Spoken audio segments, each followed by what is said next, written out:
حبايبي، هذا السؤال كلش هواية يتكرر، فاليوم خليني أحكي لكم عن شي صار ما حكيت عنه قبل. أنا ومهند ما كنا متعاركين، أنا كنت زعلانة من مهند صراحة وعلى غير وجه حق. أنا كنت زعلانة منه بدون أي سبب، ورح أحكي لكم شلون. من صارت المشكلة مع مسلسل وطن، أنا زعلت من الكل وأخذت موقف من الكل، من القناة، من الناس اللي تشتغل بالقناة، من مهند، من التيم مالتنا، من الكل زعلت.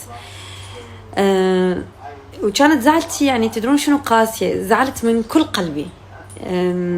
يعني كنت كلش مقهورة ومتضايقة، لأن احنا بدنا نخطط لهذا العمل وبدنا نشتغل وبدنا نتعب عليه، وفجأة أخذوه من عندي، فكلش انقهرت.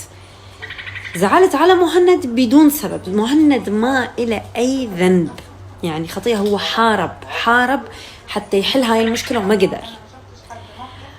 وأني زعلت وظليت زعلانة فترة طويلة. خطية، هو راضي يطيب خاطري. قال لي زهورة أبدا لا تزعلين، أنت تدرين مكانتك عندي، وأني أوعدك أنه رح أعوضك. هذا العمل راح، مو مشكلة، أني أعوضك عنه. وفعلا كان عند كلمته، فعلا عوضني وعوضني أحلى تعويض. هذا هنا نكتشف الصديق الصدوق. مهند رغم أني زعلت منه بدون سبب، ما له ذنب الولد أبدا، بالعكس خطية كلش تأذى.